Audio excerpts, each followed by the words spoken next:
Dzień dobry Państwu. Good evening, welcome to TVP World. Our guest today is none other than former President of Poland, Lech Wałęsa. Former president, please. I mentioned that. Oh, sorry then. I też byłego. You are also the former president of the Solidarity Trade Union, unfortunately former, I might add. You must understand, Solidarity was itself a monopoly aimed at the monopoly of power held by the regime. Communism and the Soviet Union were common denominators. Once you brought them down, Solidarity was over. Pretty clear, right? With too many competing interests, the whole thing could not hold without the denominator.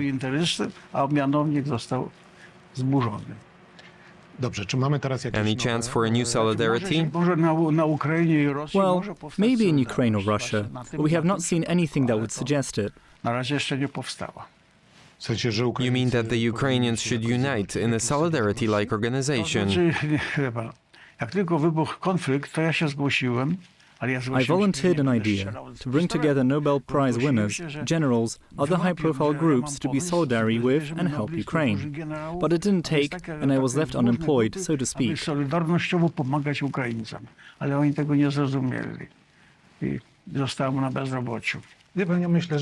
Things might have gone quicker had you advised them over there, because the world took its time and you move fast.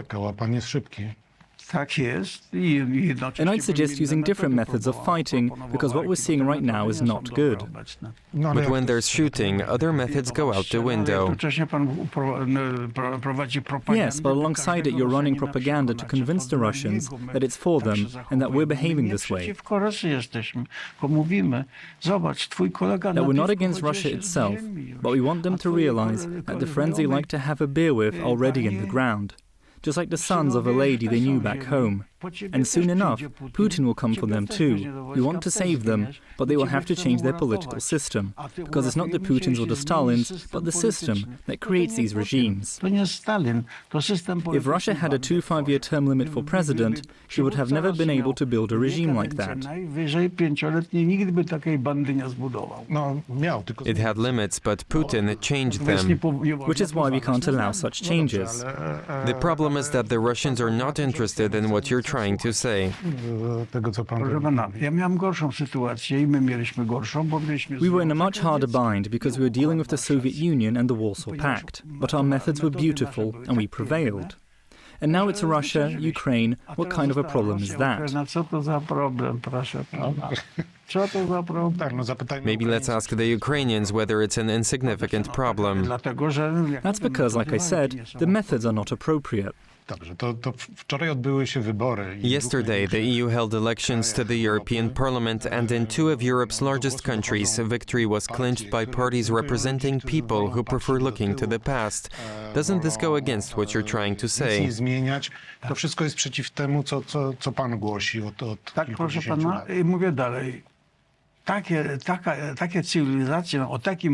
be clear. The world has already seen civilizations like these. We used to build pyramids, and a lot of other things we're digging up. The professors still ponder how they ended up extinguished, but I, a plain electrician, will tell you. They simply did not do what technological development demanded. They should have moved to large-scale management across continents and the globe. But they did what we're doing, embracing division, which leaves some people with dangerous weapons that one day inevitably go off or fall into the wrong hands. If we want to save ourselves, certain areas, the dangerous ones, should be soon as possible moved under more global management. Zarządzanie w paru tematach, nie we wszystkich. W paru tematach tych niebezpiecznych, na kontynentach zarządzanie i na globalne. But the people are saying, well, we'll die then. Trump is going to possibly win the elections, AI will be widely adopted, and we'll really be hurtling towards the end. Just a couple of 100 years and life will be over. Then they'll send Adam and Eve down and we'll begin again. but neither you nor I will be here anymore by then. Nie będzie nas, tak. No tak, ale wie pan, jaki ten świat jest piękny. Pan Bóg nam dał piękny świat. Of course, but the world is beautiful. The Lord gave us a beautiful world, and it's humans that refuse to come to terms with each other. But that's because the methods are unsound. We're still operating with outdated concepts like the left and the right wing. Even economics is outdated. Although today, only ever listen to what economists have to say. They're smart folks, but their methods are old, always counting beans here or there.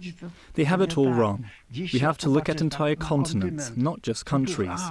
What did the Lord give us here? Which country got what? Let them specialize in it. Put the airport hub not in Berlin, but in Gdańsk. Those airports were built for war. Now we have peacetime, so it's better to have it in Gdańsk. Would you like to see the Solidarity Transport Hub in Gdańsk?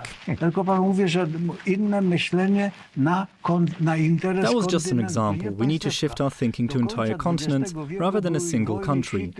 Up until the end of the 20th century, we fought wars for nation-states, because that's what technology allowed.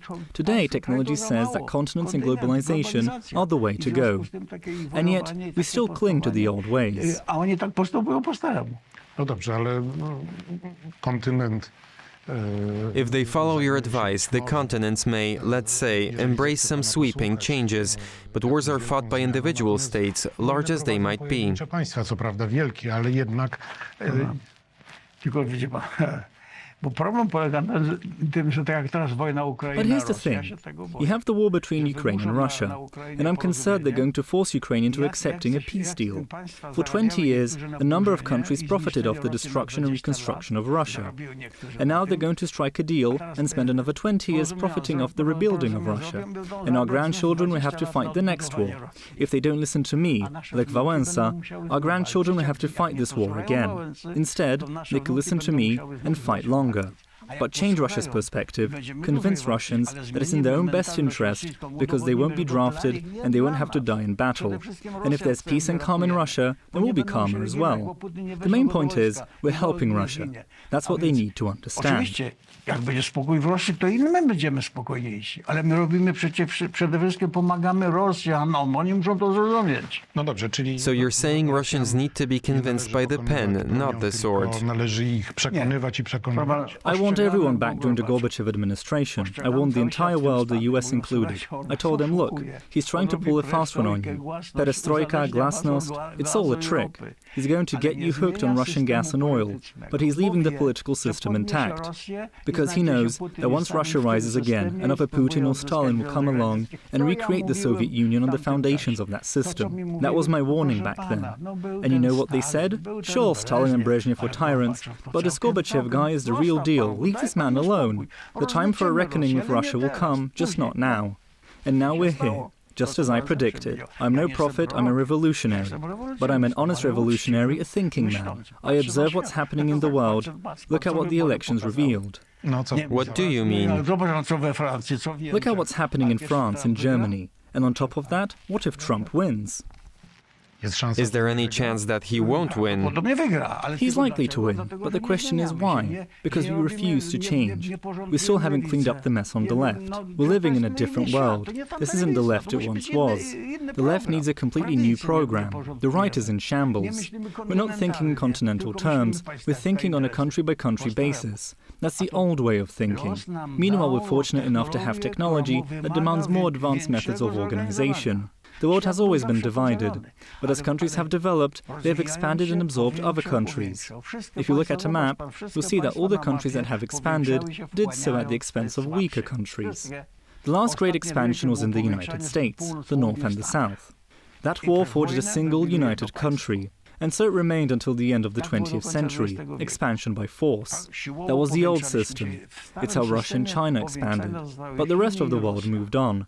We still expand, but through things like the European Union, NATO and the United Nations, democratically and voluntarily. My question is, which approach will be victorious? The old one, the Sino-Russian one, or will it be the new one? If we wage war using the methods of the Solidarity movement, then the new approach will win. That means we stand in solidarity with one another. We need to fight peacefully by the strength of our arguments.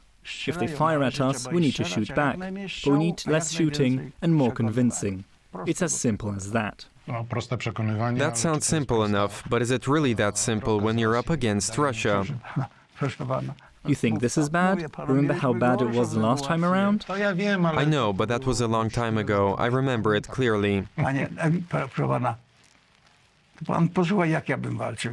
Let me tell you how I'd fight. I'd print out a ton of leaflets. I'd find people in every city who died in the war, and I'd write their names on the leaflets. Then, using drones, airplanes, television, and the radio, I'd tell people about them. Where do you live? Oh, Leningrad. Well, remember that friend of yours who lived on so-and-so street? The one you used to drink beer with? He's gone. And remember that neighbor you used to fancy? Both of her sons are dead. Putin's coming for you next. You're going to get drafted and you're going to die. I want to rescue you. Let me tell you what you need to do. I want to help you. If you change your political system, Putin won't be able to get you. But you need to change the political system. You can't put that much power in the hands of a single person, because the next thing you know, you've got a gang running your country. And one more thing. They're talking about democracy. I've traveled to the four corners of the globe, and I've yet to see a single democracy. Just because you get to have a vote and have free press, that doesn't mean you're living in a democratic country. Let's be real. But at least we aspire to democracy. Pan dobrze wie, co trzeba zrobić, żeby była demokracja, żeby nie było tych przestępstw, oszustw. Wie pan, co trzeba zrobić? If we really wanted a democracy, we'd have to add 3 points to Churchill's famous concept. First, all candidates are limited to 2 terms, no more. 5 years per term, that's it. And we need to be strict about it. Sure, you can take a break and run again, but you can't stay in office for 20 terms. That's just criminal. That needs to be outlawed. Second, anyone who is elected to any post in any organization can be dismissed. But there's one condition you need to meet, otherwise you'll have chaos.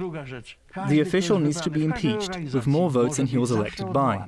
If he sees the threat of impeachment hanging over his head, he'll always be motivated to work better. And finally, transparent financing, radical transparency. If you add those 3 points to a political party's program, you'll get rid of political crime, fraud, and cheating in a snap. And then you'll have democracy. What we have today isn't even close to democracy. Sounds like we still have a lot of work to do. One final question. You said you wanted to scatter leaflets over St. Petersburg.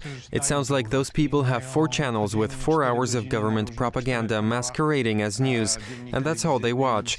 How do you hope to convince them? And what if their brothers and sons get drafted and die in Ukraine? Won't that convince them? That's life, they'll say. That's where you're wrong. It will be a wake-up call. They'll think twice when they get a draft summons. There's no better method. My methods are the best. I hope I made that clear. Dziękuję.